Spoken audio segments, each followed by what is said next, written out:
or somebody, but it gets taken. But and we're prepared to help. We want to help. It's a terrible situation. The whole thing is terrible. It's been bad for many years, but it's great to hear you feel the same way that I do. We have to help on a humanitarian basis before we do anything. We have to get the kids fed. So we've been sending in a lot of food. A lot of the food that's been going there has been sent by the United States. I spoke yesterday with the president of the European Union, Ursula, who was terrific also on the subject, and she's going to play a big role also in helping us. So we have a good group of countries that are going to help with the humanitarian needs, which is food, sanitation, and some other things. It's very difficult to deal with Hamas. As I said, we got a tremendous amount of hostages out, but it would take place in drips and drabs. You'd get 10, you get 5, you get 2, you'd get 10, 12. We get 12 one time. Many of them would come to the White House, and they were so thankful. But I always said, when you get down to the final 10 or 20, you're not going to be able to make a deal with these people because they use them as a shield. And when they give them up, they no longer have a shield. And the people of Israel feel so strongly about the hostages. Some people would take a different view, but they feel so strongly about the hostages. So that's an ongoing process. Hamas has become very difficult to deal with in the last couple of days because they don't want to give up these last 20 because they think as long as we have them, they have protection. But I don't think it can work that way. So I'm speaking to Bibi Netanyahu, and we are coming up with various plans. We're going to say it's a very difficult situation. If they didn't have the hostages, things would go very quickly. But they do, and we know where they have them in some cases, and you don't want to go riding roughshod over that area because that means those hostages will be killed. Now, there are some people that would say, well, that's the price you pay, but we don't like to say that. We don't want to say that. And I don't think the people of Israel want to say that either, which is pretty amazing. A lot of people would say, just get it done and whatever it is. You could also say speed might be better for the hostages. You go through, with speed, you may have a better chance because they're in deep trouble. They're in deep trouble. You saw October 7th, and you saw what the damage and the horror that they committed. People can't forget that. They tend to forget it, but they can't forget. That was one of the most evil things I've ever seen. And you just cannot forget that. So we're very much involved. The Prime Minister's involved. I'm involved. And I think I can speak. We just signed a very big trade deal, the biggest of them all yesterday, right? And the European Union is very much involved in wanting to help with the Palestinians in terms of getting people fed. But the area of Gaza, another way of defining it is the area of Gaza. It's a very troubled place, and it has been for many, many years. It has been for many decades. So it's not like this just happened. This has been going on for a long period of time. So that's it. Our hearts are in the right place. We have some good news because the recent war that you just saw, they just announced, I see, the newest of the 5, now this would be 6 that we've stopped. I've stopped 6 wars in the last, I'm averaging about a war a month, but the last 3 were very close together. India and Pakistan and a lot of them. Congo was just done, Rwanda was just done. But you probably know, I won't go into it very much because I don't know the final numbers yet. I don't know. Numerous people were killed, and I was dealing with 2 countries that we get along with very well, very different countries from certain standpoints. They've been fighting for 500 years, intermittently, and we solved that war. You probably saw it just came out over the wire, so we solved it through trade. I said, I don't want to trade with anybody that's killing each other, so we just got that one solved. And I'm going to call the 2 prime ministers who I got along with very, very well and speak to them right after this meeting and congratulate them. But it was an honor to be involved, and that was going to be a very nasty war. Those wars have been very, very nasty. So we've done a lot of good work. We've had great support from the Prime Minister anytime we needed help, anytime we needed any form of support. You've been there. We appreciate it very much. Absolutely.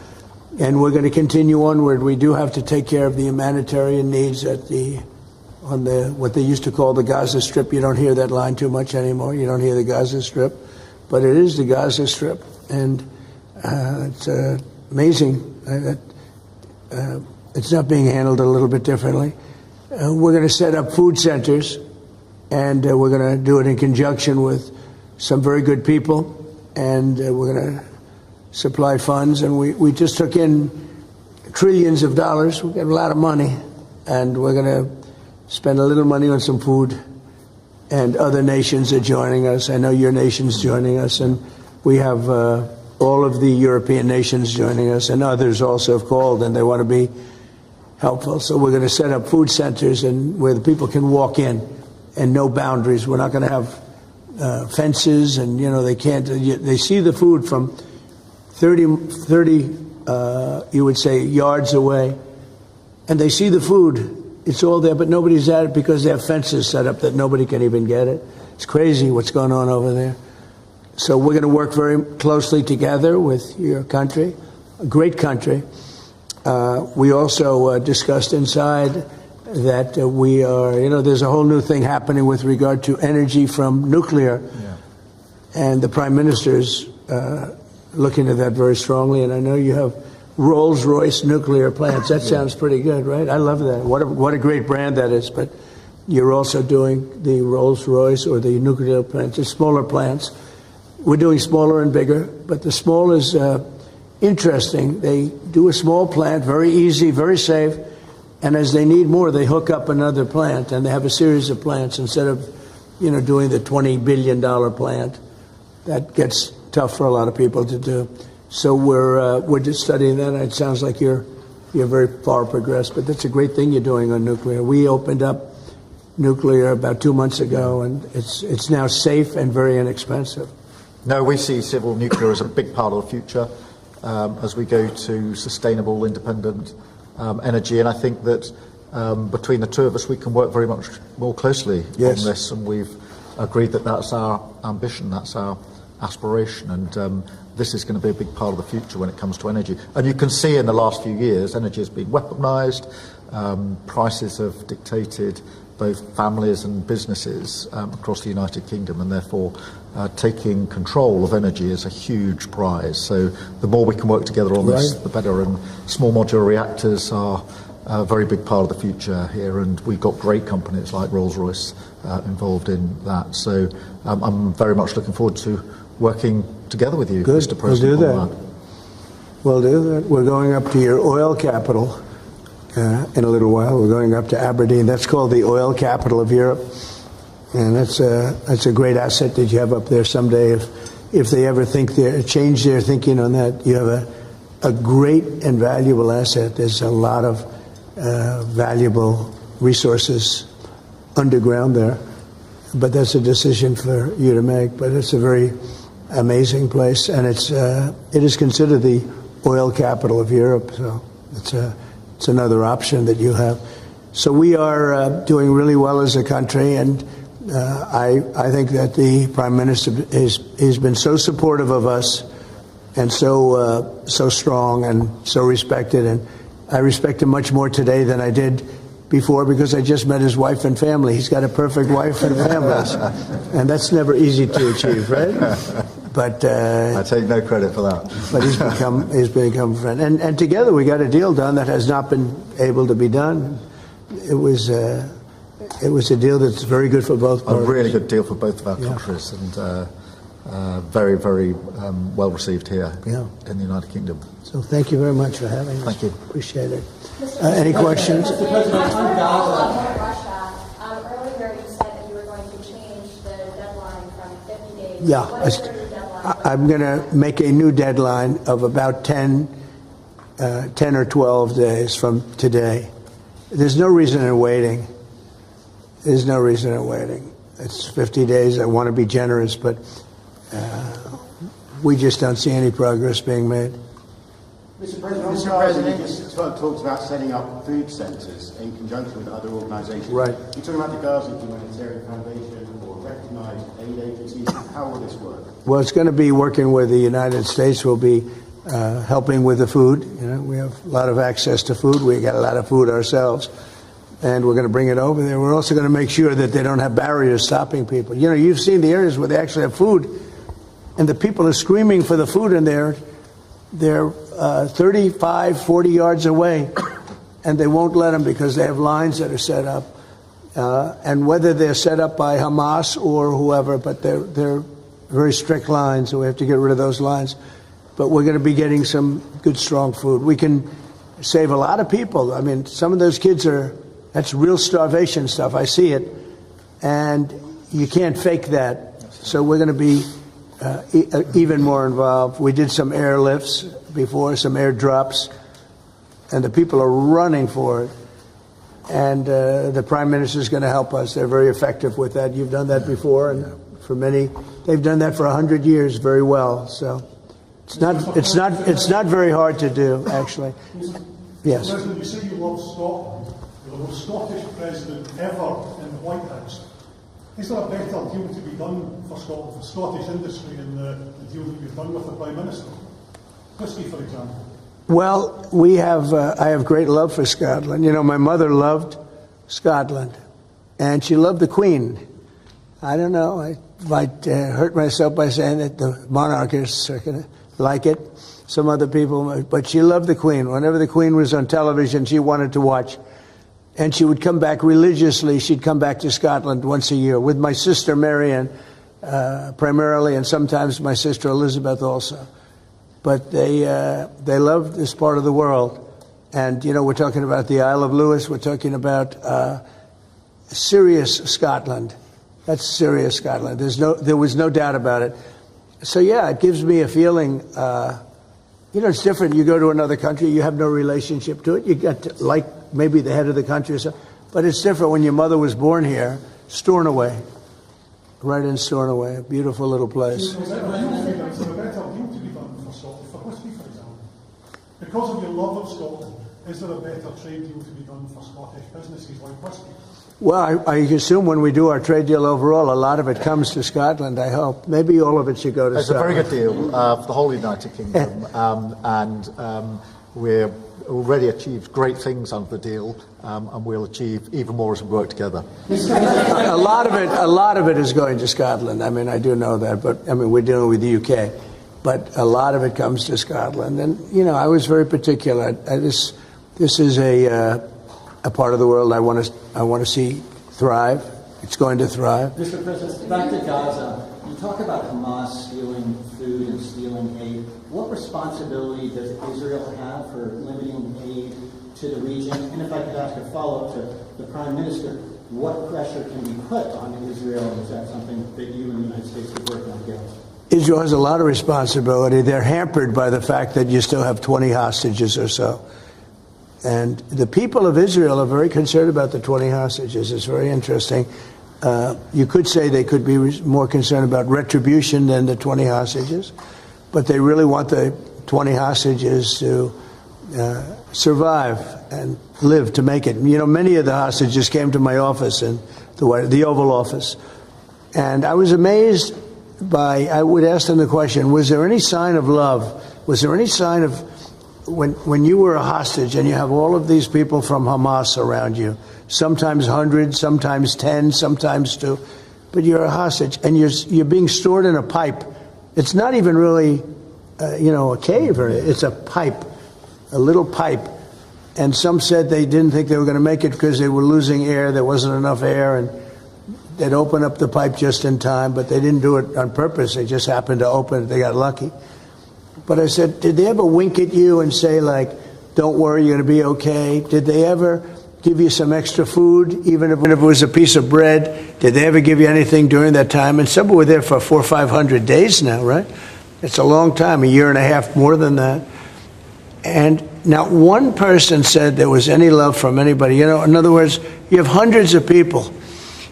And you see it in the movies where somebody's a prisoner and somebody's helping. You even see it with Germany, where people would be let into a house and live in an attic in secret. You know, you'd see signs of some. I said, did you see anything like, did they wink at you? Did they say, don't worry, you're going to be okay?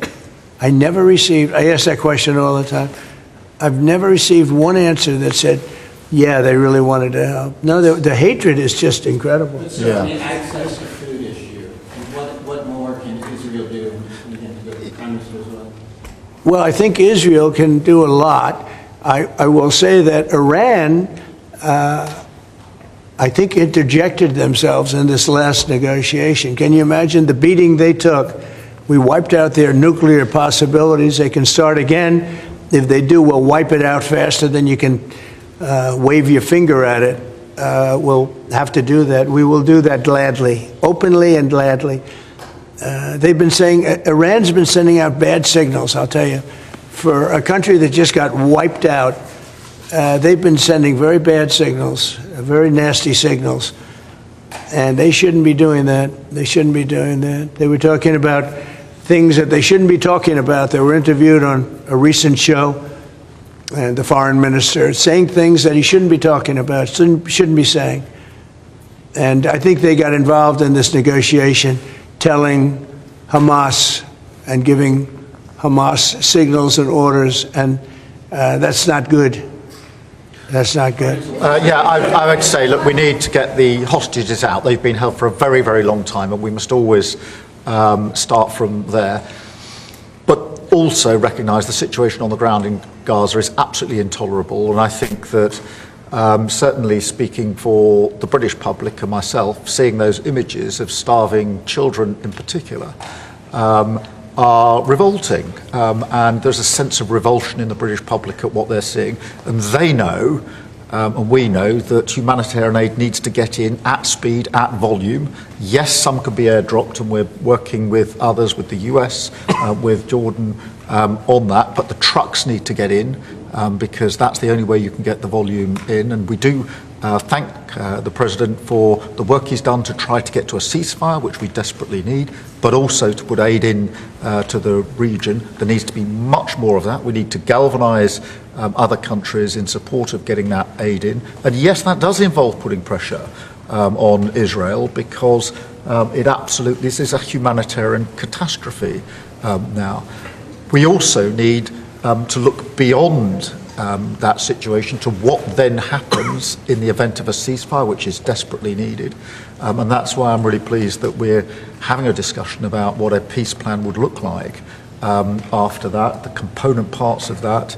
And we have to be really clear at this point that Hamas can play absolutely no part in any future governance in Palestine and in Gaza. And it's really important that we're clear about what triggered this, who took the hostages, and calling out Hamas for what they are, which is a terrorist organisation. But I think today the focus has to be on getting that humanitarian aid in at speed. Will the UK avoid your pharmaceutical tariffs, and will it happen before August the 1st? Well, we'll be announcing on pharmaceuticals sometime in the very near future. We have a very big plan on pharmaceuticals. We want to bring a lot of the pharmaceuticals back to America, where they should be. If you look at COVID, it sort of taught us a lesson. We were getting our pharmaceuticals from other countries. We almost didn't make any. We used to make them ourselves, and we're going to want to be making a lot of them ourselves, all of them in a sense. But you also have a good pharmaceutical business. We'll be dealing with you on pharmaceuticals also. And we certainly feel a lot better with your country working on pharmaceuticals for America than some of the other countries that were with the relationship we have. You would not use that as a cudgel. You wouldn't be using it as a block. But we're going to be announcing sometime very soon, I think, pharmaceuticals are our whole thing. And the companies know. And drug prices are going to be coming down very substantially in the U.S., very, very substantially. And that'll happen very soon. Mr. President, we can all sense your frustration. No, go ahead. Vladimir Putin. Hold it. We can all sense your frustration with Vladimir Putin. Yeah. Do you think he's been lying to you about his intentions in Ukraine? Well, I don't want to use the word lying. All I know is we'd have a good talk, and it seemed on, let's say, 3 occasions, it seemed that we were going to have a ceasefire and maybe peace, and you divide it up and you do whatever you have to do, that obviously to get to the end. And all of a sudden, missiles are flying into Kiev and other places. And I say, what's that all about? I spoke to him 3-4 hours ago, and it looked like we were on our way, and then I'd say, forget it, and I'm not going to talk anymore. You know, this has happened on too many occasions, and I don't like it. I don't like it. Successful social media sites. There are new powers here to censor your site, state mandates. To censor my site? To censor your site. You mean Truth? Truth Social? I mean Truth. Is that okay? Well, I don't think he's going to censor my site because I say only good things. Will you please uncensor my site? Yeah, we're not censoring anyone. We've got some measures which are there to protect children, in particular from sites like suicide sites. We've had too many cases in the United Kingdom of young children taking their own lives, and when you look through their social media, they've been accessing sites which talk about suicide and encouraging, if you like, children down that road, and that is what we want to stop. There's nothing about censoring free speech. But this country is a proud free speech in this country has been for a very long time. We're very, very proud of it. We will protect it forever. But at the same time, I personally feel very strongly that we should protect our young teenagers, and that's what it usually is, from things like suicide sites. I don't see that as a free speech issue. I see that as a child protection issue. We actually passed a bill in Congress, headed up by my wife, actually, which was to pull bad stuff out having to do with children, because it is a problem. But I cannot imagine him censoring Truth Social. That's more of a very political, and it's been a very big success. Not going to happen. And I only say good things about him and his country, so they say to me, you're making a mistake. I'm going to give my ambassador the job, make sure it's not censored. I had not heard that. You're a big investor in this area, Mr. President. Say it? You're a big investor in this area. To put it mildly. Like this ballroom that we built from scratch. Do you worry, though, about the risk of increased taxes here? Will that stop you investing? And do you have a message last night on the soccer to the English Lionesses who won the European trophy? So I think that I have a theory that low taxes bring growth. We just passed a big tax cut bill, the biggest bill in the history of our country, actually. And one big, beautiful bill. I used to call it the great one big, beautiful. We took the word great out. But it's actually called the One Big Beautiful Bill. It's essentially a very large tax cut bill for everybody. And our country's pretty soon, I think I can say it right now, our country has never done better. We had a country that was dead. It was dead 6 months ago, a year ago. Leaders from NATO, we had a very successful meeting at NATO. Your prime minister was there. It was an unbelievable love fest with all of those countries. And they agreed to go 5% and all the things. Very smart to do. But many of the leaders said, essentially, they said, your country was dead 1 year ago. 1 year ago, we had a dead, and we did. We had a dead country. We had a president who didn't know where the hell he was. We had horrible, horrible people running our country. I think they were sick people, actually, sick. You talk about censorship, those are big. That's all they did was censor, and they didn't know what to do. And they had high taxes. They wanted more tax, total censorship, transgender for everybody, men playing in women's sports, everything bad they wanted, and they still do. That's what they still do. That's why they're down at 15% or something, I saw it today, the lowest that the other part of the Democrats have ever been. But no, I find that when you lower taxes, you get growth. I will say this area, and the Prime Minister hasn't been here very long on all fairness. I think he'll be a tax cutter. But I find that as we cut taxes, we did more business. In my first tax bill, we cut taxes from 39% down to 22%. And we ended up at the end of the first year, when it was still a little raw, we ended up taking in much more revenue than we did at 39%. It was pretty amazing. And we're taking in a lot of revenue right now, and this was an additional tax cut. So I find, for whatever it's worth, tax cuts are very good. Russia moved up the deadline. It's now 10 or 12 days. Is the sanction the same, that you're going to slap a 100% tariff on anybody who does business with Russia? So what I'm doing is we're going to do secondary sanctions, unless we make a deal. And we might make a deal. I don't know. I don't know. You don't know. It's we've done so many peace deals. This is the one I started out with, and this is. I know President Putin called me. He wanted to know if I could help him with Iran. I said, no, I don't need your help with Iran. I need your help with Russia. And so that's the one deal that continues to linger. And we're losing 5,000. They're losing. I'm not losing. You're not losing. But 5,000 Russian and Ukrainian kids a week are dying. And that's not mentioning the people that are dying also in towns where, he's lobbing missiles into certain towns like Kiev. And he's got to make a deal. It's too many people are dying. It's a really bloody war. And the 5 is now, they're really telling me that number is obsolete. It's like 7. That's terrible. So you have 7,000 Russian and Ukrainian soldiers dying every single week for no reason whatsoever. So you would think, based on common sense, you would think he'd want to make a deal. We'll find out. Have you had any other Ukrainian channels conversations with the Russians reiterating this? In what? Reiterating this new pressure and deadline. Yeah, we're going to have you're the press. I'm reiterating it to you. I'd say 10 to 12 days. I'll announce it probably tonight or tomorrow. But there's no reason to wait. If you know what the answer is going to be, why wait? And it would be sanctions and maybe tariffs, secondary tariffs. You know what a secondary tariff is.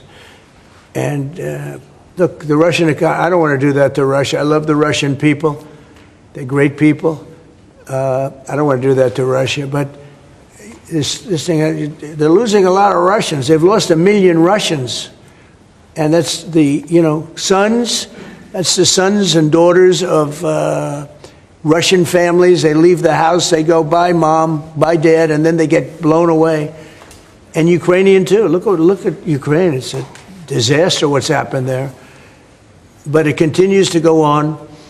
As you know, we made a deal where the European Union is essentially involved, but it's NATO, and we're supplying weapons to NATO. NATO's now paying because the United States, because of Biden's in for $350 billion, the European nations are in for about $100 billion. Should be the opposite way, by the way, because we have a big ocean in between. Should be the opposite way. But I think that eventually something's going to happen. It should happen fast. So many people are dying. When I settled out with Congo and Rwanda, they lost almost 8 million people. And it just made so much sense. And if I didn't get involved, they wouldn't have done it. They weren't even thinking about settling it. It was just going on forever. And nobody could go into those territories because they'd get killed. They'd get killed. And now they have I hear it's a whole different ballgame. We settled it. This is one that should be settled. Russia, Ukraine. This is one that really should be settled. Mr. President, Scotland's First Minister has today set out his plans for a second referendum on Scottish independence. Can I get your reaction to that as someone with deep ties to Scotland? Mr. Prime Minister, can I also get your thoughts on that? If the SNP do win a majority in next year's election, then they have the right to hold a referendum, Well, I don't want to get involved in your politics. We got enough politics of our own. I will say that I predicted what was going to happen the last time. You remember, I was opening the first course over at Aberdeen, and I was over here, and at the same time, and they asked me that question. I made a prediction. It was the day before the vote, and I made a correct. I like to be correct, but I made a correct prediction. I don't know. I do say that when they made that deal, somebody said that it was, and I remember this very distinctly. I said, could they do this all the time?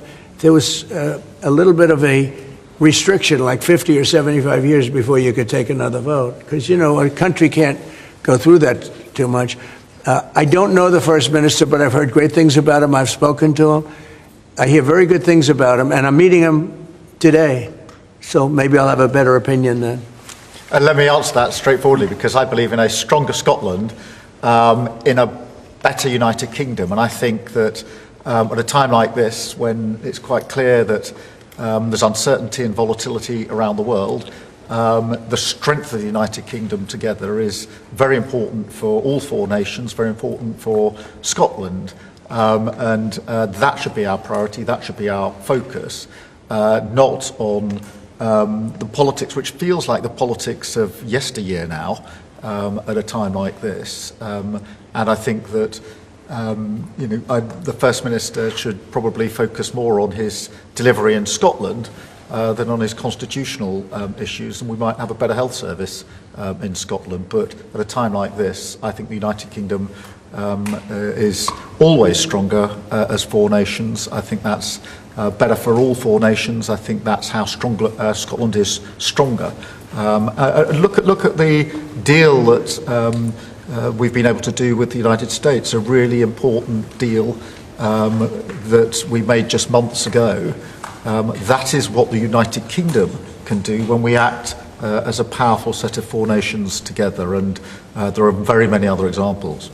Mr. President, you toured the Federal Reserve last week. And I did. Set to meet this week. Do you think your visit has inspired a potential rate cut, or how do you see things shaping out this week? Well, it's interesting. I did tour it. I toured the building.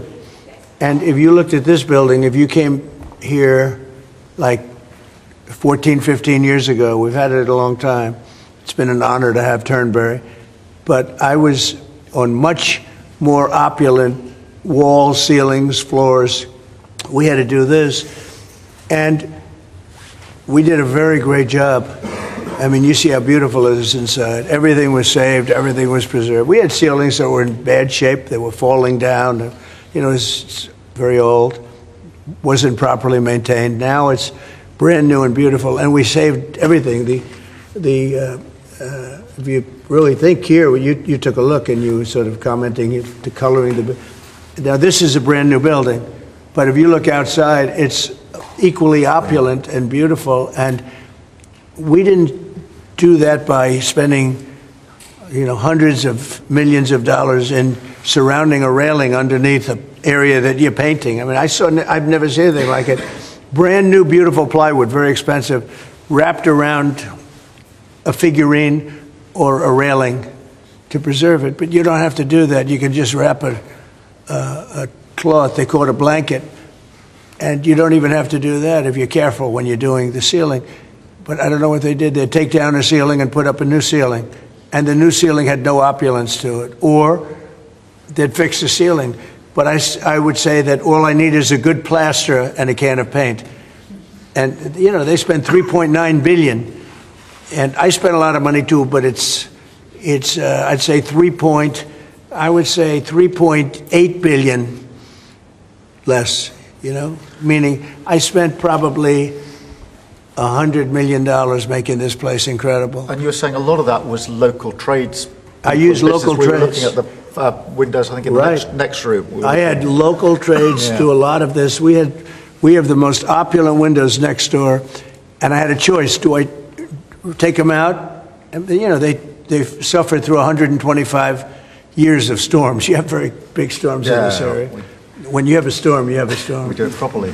And they made it, barely, but they were in bad shape. So I had some local people come up and we looked at them. You have some great craftsmen here, I think is what you're getting at. And they said, sir, honestly, they've had it. We can copy it and do it much better. And they did. If you take a look at the windows in the various dining rooms, they're magnificent. And they're new, and they're much better looking than what was there. Same exact look, other than a much higher quality. And they're local people. I used a lot of your local people. You have really great local tradesmen here, yes? But do you foresee a rate cut this week? Do you expect a rate cut? Yeah, meaning a tax cut? No. Do you expect the Fed to cut rates this week? I think he has to. You had 11 cuts, In Europe, they had 11 cuts. In other places, they had 10 or 11 cuts. And we had none, but I'm not going to say anything bad.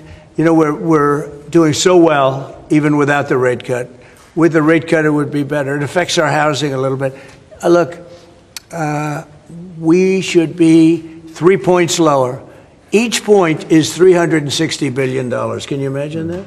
That's big numbers. Each point, 1 point of cut, is the equivalent of $360 billion in savings. That's big stuff, you know. Those are big numbers in the U.S. Everything's big.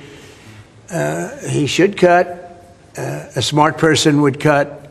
You know, he leaves very soon, so it's like one of those things. But I'll miss him greatly. I'll miss him. Have you or will you enlist the Prime Minister in your effort to bring the open back to Turnberry? And Prime Minister, you described this beautiful course. Do you agree with the President that it's time to bring the open back to Turnberry? Well, as you know, that's not a matter directly for me. That's for the sporting authorities. But look, I mean, it is the first time I've been here. It's absolutely magnificent, both inside and out, and looking at the courses itself and the building. It's incredible. But the decision on the Open is not a decision for me, as you'll understand. I should just pick up on the earlier question, because I, for one, will say congratulations to the Lionesses.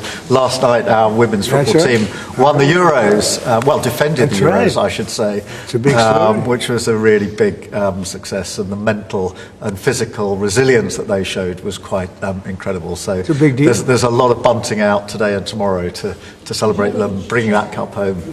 Did you get the chance to do any planning for the upcoming state visit? And I mean, how is that going to work? Where would you stay? And anything about this? Well, I'm looking forward to it. It's never been done before, twice.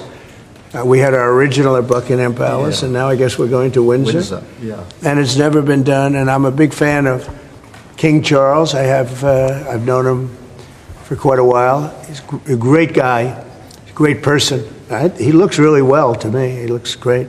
So we look forward to coming over. It's going to be... It was one of the most beautiful evenings I've ever seen. I hate to say it, but nobody does it like you people in terms of the pomp and ceremony. It's true. And I look forward to being here with the ambassador. Our ambassador is a very, very successful man who just wanted to do this. And I said, how are you going to be able to do that? And he's so committed to, the relationship between the countries. But he's a very great guy and a very, very successful man. So I very much thank you for doing this. No, thank you for the honors. Mr. President, will you go to London, or are you worried it's no longer about this? About what? Will you visit London during the state visit? I will. I'm not a fan of your mayor. Why not? I think he's done a terrible job, the mayor of London.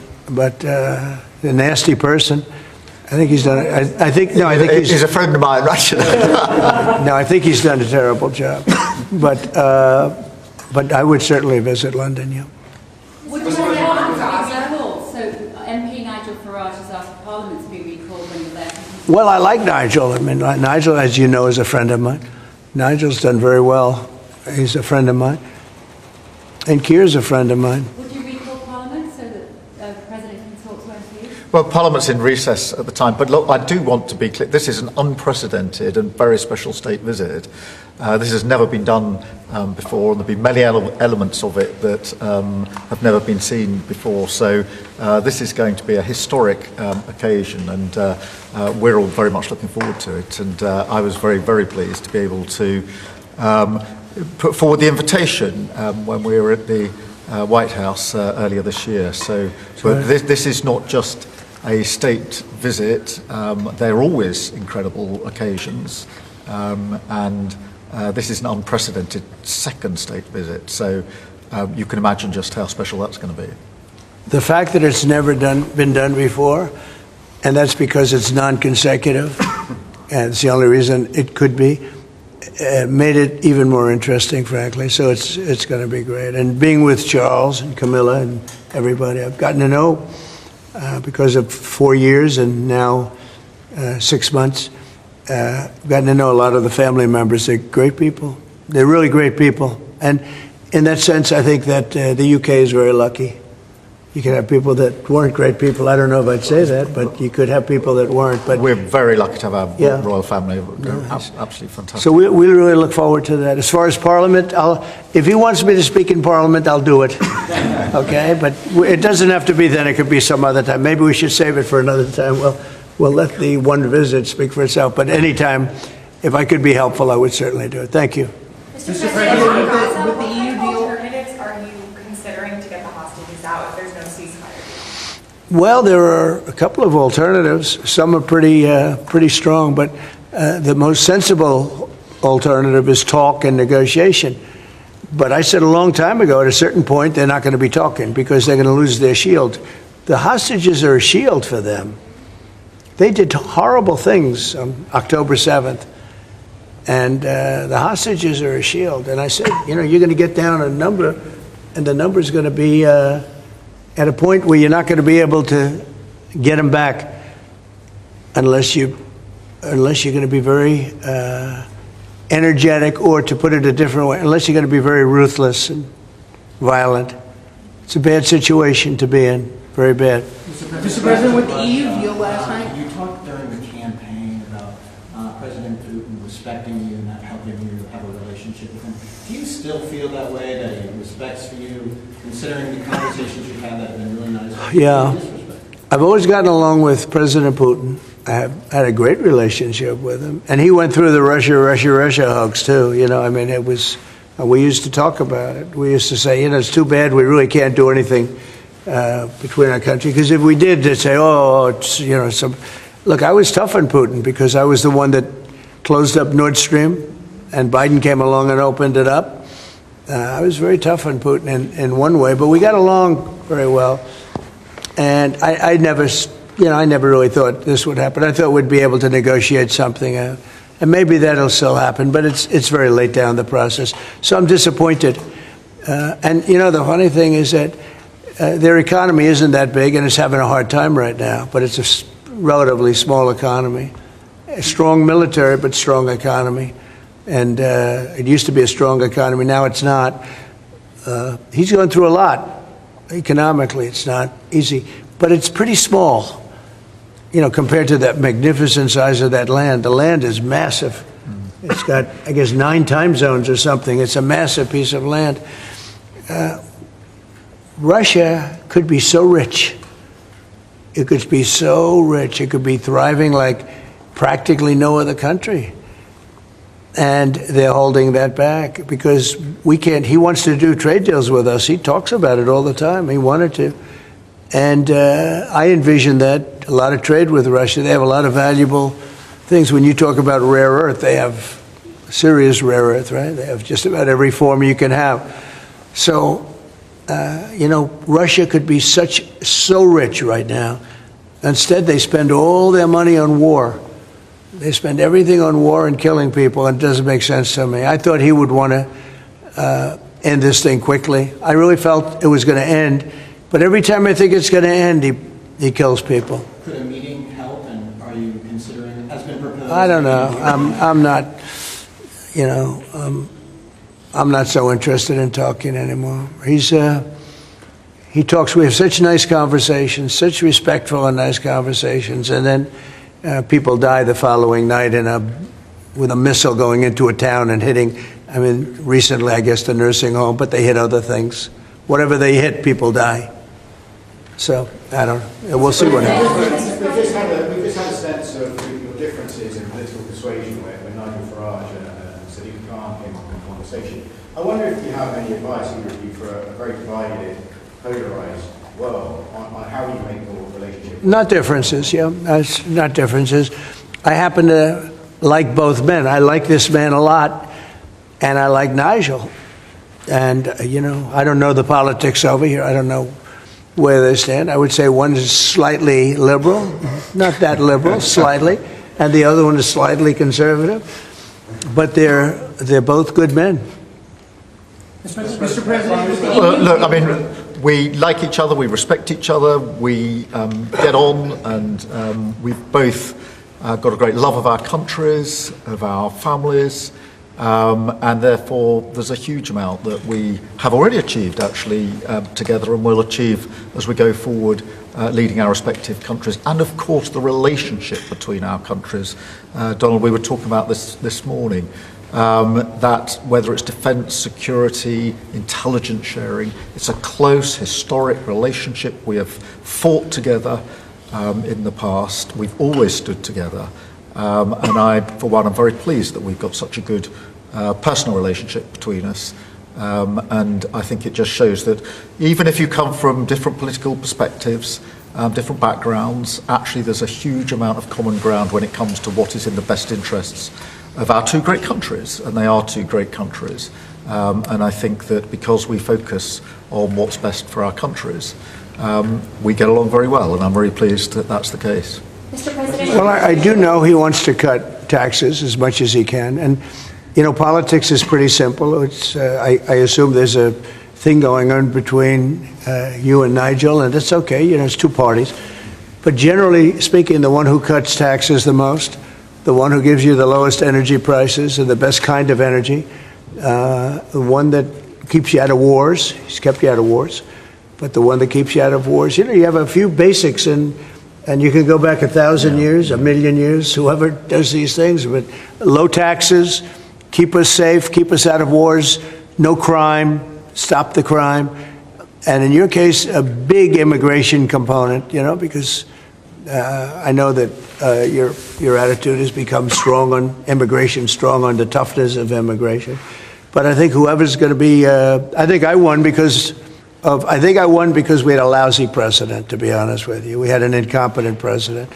But I won because I was very strong on immigration. Now, we had inflation. We had sort of a bad economy with this guy.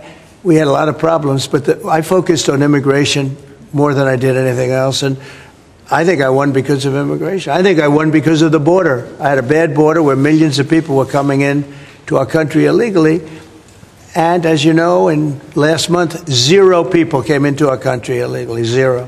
So we went from a bad, incompetently run border to the most competently run border that anybody's ever seen. Prime Minister, the President makes it look easy dealing with illegal migration. You must be envious of his record in such a short period. Well, I think we've been discussing illegal migration is a huge issue in both of our countries. In the United Kingdom, it is a real cause for concern, and that's why we must bear down on it in all its aspects, upstream, across Europe, where a lot of ours comes into through northern France, across the Channel, working with our allies, with our colleagues to break the gangs that are actually running this trade. But equally being very strong that when people have arrived in this country who've got no right to be here, then we should be removing them to their own country. And that's why I'm really pleased that we've been able to focus on this very intensely and get 35,000 people out of the United Kingdom who had no right to be here. Because the message has to be, you can't make your way to the United Kingdom. We won't tolerate our rules being broken. And if you get here, you will be returned to where you came from. And it's really important that we bear down on that. We're such an attractive place for people to come if they want a better life, because we are. People coming via the rules are always welcome. Of course, we've welcomed talent and people into this country for centuries, literally. But what the British people will not tolerate is those that break the rules. Those that come through irregular routes, and that's the really important distinction here, and that's what we're bearing down on. And I'm really pleased that we're through pretty well all of the international engagement I've done, all the meetings I've had, the country we've done deals with. We've done deals with countries in the last 12 months that many people thought it was not possible to do deal with when it came to immigration, irregular immigration, and we've returned thousands of people who've got no right to be here. And that, I think, is, for the British people, we're a reasonable, tolerant country where people are coming lawfully to contribute to our communities, to our country. Then, of course, they're welcome and have made a great contribution. But what people will not tolerate is those that are breaking the rules. And that is an issue of today, but it's a very British thing. We are people who respect rules. We don't approve of those that break rules. I can say, though, that I had one of the greatest victories, they say the most consequential in 129 years, so I don't know about that, but it was pretty close. And we won all of the swing states, which never happens. We won the popular vote by millions of votes. We won, tremendous electoral college sweep. And I believe I did it more than anything else because of my strong stand on immigration. And I don't think this country is any different in that sense. I think it's a big factor. And it is with a lot of the European countries. Some of the countries have lost their way, and they have tremendous crime because of it. I mean, you had countries with no crime that now have tremendous crime, and you know the countries, and I know the countries. And so I think it's a huge factor in any election, not just this election, but in any election. I think the one that's toughest and most competent on immigration is going to win the election. But then you add low taxes and you add the economy. He did a great thing with the economy because a lot of money is going to come in because of the deal that was made. But I think that immigration is now bigger than ever before. Mr. President, your Treasury Secretary is meeting with Chinese trade Right now. Right now. Have you received an update? Do you expect a deal when these talks are over, especially with the August 1st deadline? No, they're meeting right now. And, we have a good relationship with China. But China's tough. And like you're tough, we're all tough, yes. But we're going to see what happens. We just concluded our deal with Japan. It was very good for everybody. We're making, great deals. We're making deals that are good for us, but we want them to be good for everybody. It's important. It's sometimes I'll do something that I shouldn't do because it's not very important for our country, but it's very meaningful for the country on the other side. And I'll let them have that point because it's very important for them. So I don't know, but we've made a lot of deals in the last couple of months. And then ultimately, as you might as well know, we're going to because we have, you have 200 countries, more, but people don't know that. You got a lot of countries. And I wouldn't want to sit down with 200 people and have to deal the way he was calling me all the time. We want this, we got to have that. These are tough negotiators. These are, look, they're smart people, they're tough negotiators. They know what they want. And, but we're going to be setting a tariff for essentially the rest of the world. And that's what they're going to pay if they want to do business in the United States. Because you can't sit down and make 200 deals. But we've made the big ones. We just finished Indonesia. They opened up their country. We just finished Japan. They opened up their country. Japan opened up the country. They were totally closed. They opened up to our cars, even to rice. Rice was a big deal. They would never take anybody else's rice. They're taking rice. But they opened up their country. Philippines, we just finished. They opened up their country. They were very closed. I'd love to see China open up their country. So we're dealing with China right now as we speak. Yeah, we're dealing with China right now. The deal you've got with the UK is better than the one with the European Union. Is that because you think Brexit was a good idea for this country? No, look, we have a very special relationship with this country. Like, my mother was born here. And not only born here, loved it. She'd come back, I told you, religiously every year. And she'd go up to Stornoway and see her relatives. But she loved the country. Yeah, it always has an impact.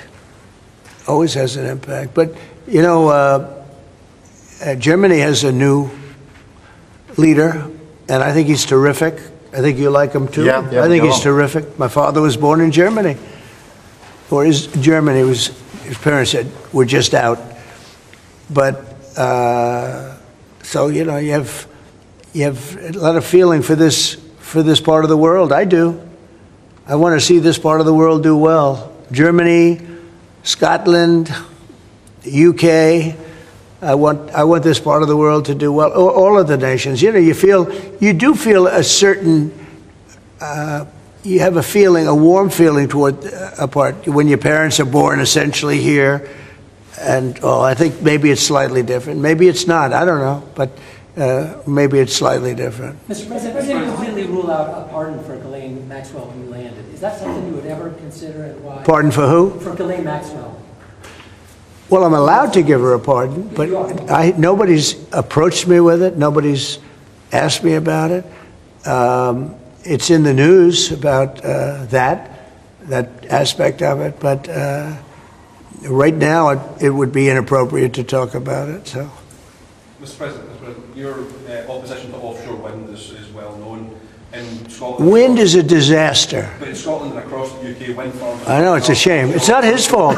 Well, I used to tell Alex Salmon. Have you spoken to the Prime Minister, and will you speak to the First Well, Minister? all I can do is give my way. Look, wind is the most expensive form of energy, and it destroys the beauty of your fields and your plains and your waterways. And look out there. There's no windmills, but if you look in another direction, you see windmills. When we go to Aberdeen, you'll see some of the ugliest windmills you've ever seen. They're the height of a 50-story building. And you can take 1,000 times more energy out of a hole in the ground this big. This big. It's called oil and gas.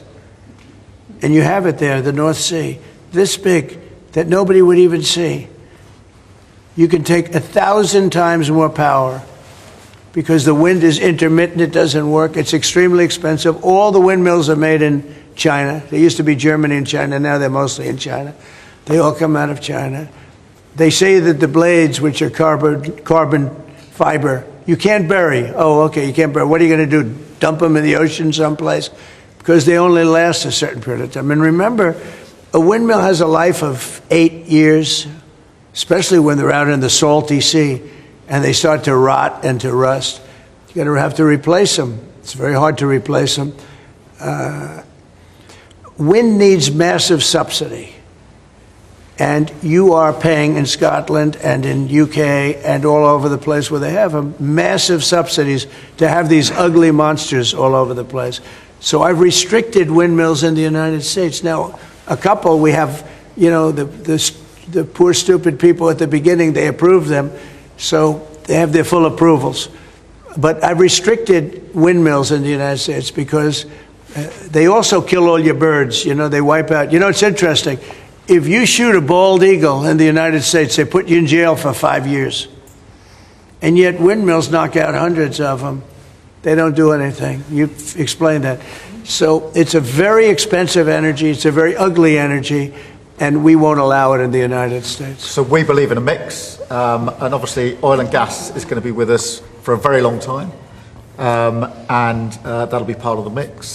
But also wind, solar, increasingly nuclear, which is what we've been discussing this morning, civil nuclear as we go forward. The most important thing for the United Kingdom is that we have control of our energy and we have energy independence and security, because at the moment, whatever the attributes and facilities in the North Sea, that is sold onto the international market. We buy it back off the international market. That was a historic mistake in my view. But what we need is a mix so that we get the energy security that we need for the future, and that's the focus of everything that we're doing. But what we have discussed today is that the energy prices are too high, which is why we recently took measures to reduce the energy prices, particularly for energy-intensive businesses. But in the long run, the only way to reduce your energy prices is to take control of your energy, and that's what we're doing, taking control of our energy. King Charles, who you are a great friend of, is a big fan of eco projects, windmills, as you call them. Is he wrong? So King Charles is an environmentalist, I will tell you. And I say that in a positive way, not a negative way. And every time I've met with him, he talked about the environment, how important it is. And I'm all for it. I think that's great. You know, King Charles, more than anything else, loves the country. But I got to know him very well. He truly is an environmentalist. He wants clean air, clean water, you know, all of the things that we all want. Mr. President, you have said that you have not been briefed on the Epstein files, or your name has not appeared in the Epstein files. But doesn't the AG have to tell you if your name is... Well, I haven't been overly interested in it. You know, it's a hoax that's been built up way beyond proportion. I can say this, those files were run by the worst scum on earth. They were run by Comey, they were run by Garland, they were run by Biden and all of the people that actually ran the government, including the auto pen. Those files were run for 4 years by those people. If they had anything, I assume they would have released it. The whole thing is a hoax. They ran the files. I was running against somebody that ran the files. If they had something, they would have released. Now, they can easily put something in the files that's a phony. Like, as an example, Christopher Steele, a person you know well, happens to be from your country. But Christopher Steele, as an example, wrote a book, a dossier. We call it the fake news dossier. And the whole thing was a fake. The whole thing was a fake. They can put things in the file that are fake. But those files were run by bad, sick people. If they had anything, why didn't they use it when I was killing Joe and then he gave out because he was 25 points down? And then I got somebody new. Nobody even knew anything about her. She was a horrible vice president. She was a border czar, but she never went to the border. She never once called a border patrol agent to find out how we're doing. But she was the border czar. Her name was Kamala. Nobody knows her last name. It was Harris. But nobody knew her last name. So I ended up, how would you like to end up in a race where you're killing somebody, you're beating him, and then they say, all right, we'll take him out. He's not working. Let's put somebody else. And then she had a 6-week honeymoon. It was amazing. They predicted she will have a 6-week honeymoon, and she did. And then she got slaughtered. But think of it. Those files were run by these people. They were run by my enemy. If there was anything in there, they would have used them for the election. Yeah. Do you think that drawing, I think I heard you say something the other day, that the drawing that was the subject of the Wall Street Journal report. I don't do drawings. I'm not a drawing person. Do you think it was fraudulent? I don't do drawings. Sometimes people say, would you draw a building? And I'll draw 4 lines and a little roof, for a charity stuff. But I'm not a drawing person. I don't do drawings of women, that I can tell you. They say there's a drawing of a woman, and I don't do drawings of women. And also, Epstein was always a very controversial guy. I was at a very high position, pretty much all my life. In all fairness, I've been doing this for a long time. I had the top show on television. I had the #1 bestsellers. I had everything, right? And I was a very successful business guy. He was a very controversial. Who would do a controversial drawing? Now, with that being said, they say there were many letters done by many people, and in many big people, big successful people. But I just don't. When you talk about files, I just keep going back, and other people too. Even the enemy says this thing is not correct, because if we had it, we would have used it on the guy. It's a bad issue. They say it's a good issue for Trump. Do you know that my poll numbers are up 4.5 points since this ridiculous Epstein stuff? My poll numbers have gone up 4.5 points because people don't buy it. Okay, people don't buy it.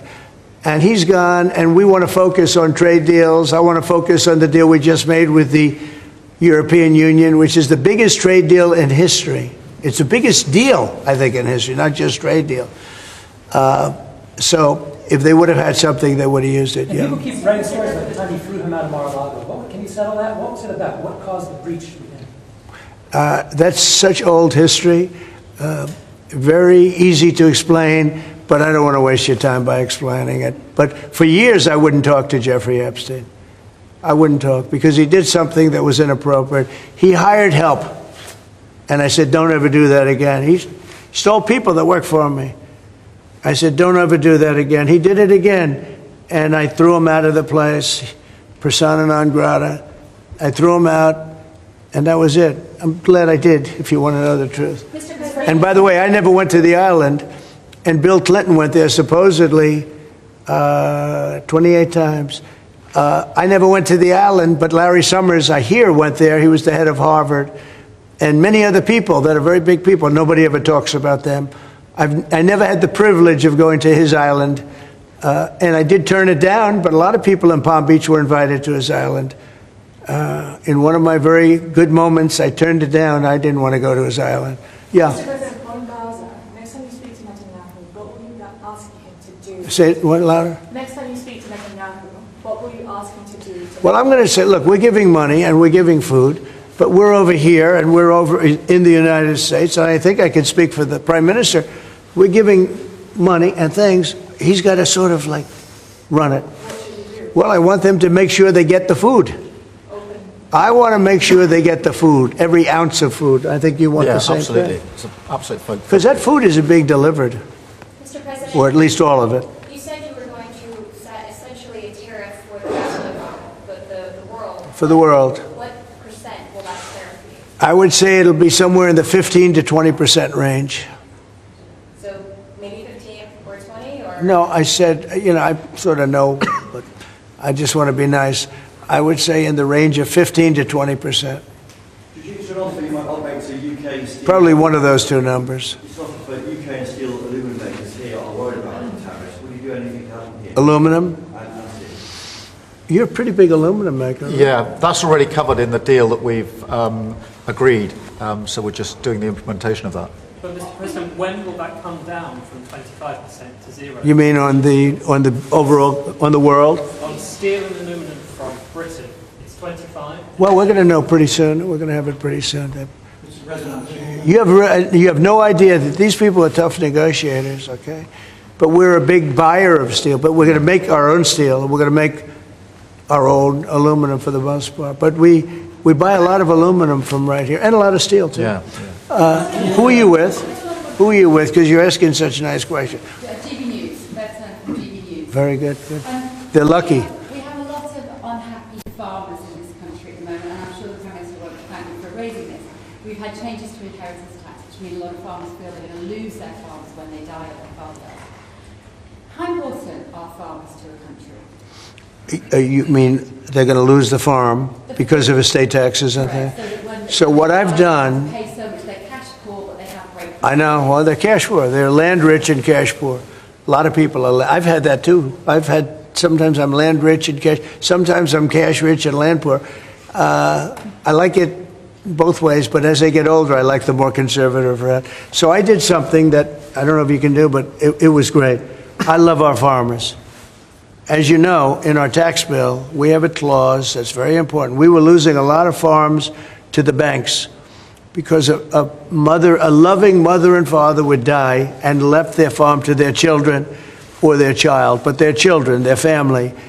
And they loved their family, and they thought they were doing them a favor, but they had a 50% tax to pay. So the land would get valued, and at a high number, because some of the farms were valuable, but they didn't, they couldn't quantify it. And they'd go out and borrow money to pay the estate tax, or the death tax, as it's called, and they'd overextend, and they'd lose the farm. And they'd commit suicide in many cases. No. Our levels are nowhere near 50%. They're not. We've just introduced where it's paid over many years. Works out. Well, that's good. An extra 2% a year over 10 years. So it's not at those levels by any stretch of the imagination. But the other thing that we've done, as you know, is make sure that we've got a pathway for farmers that actually increases their year-on-year income, which is the most important thing. And in all of the deals that we do, we ensure that our farmers are the central focus for much of it, particularly on the agriculture, including in the US deal, because I don't think we can go on for years saying that it's acceptable for farmers to have a year-on-year income which isn't sufficient. We've got to fix that problem. We can't simply live with that problem. So it's a very different situation. Well, we ended the estate tax. There is no estate tax on farmers.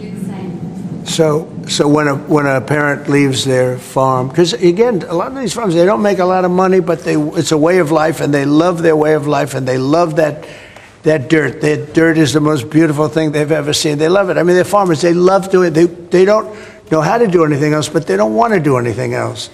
I speak to farmers. I say, would you like to live in my penthouse in Manhattan? It's the most beautiful. No, sir, I want this farm.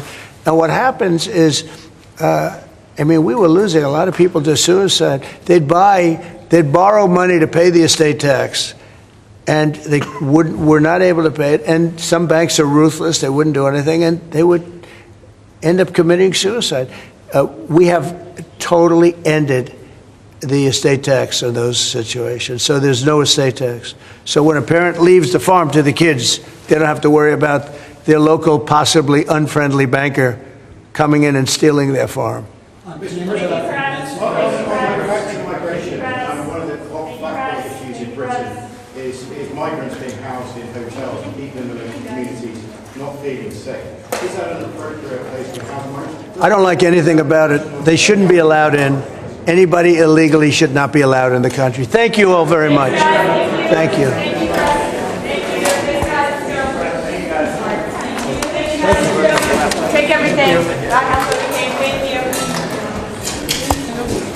Thank you.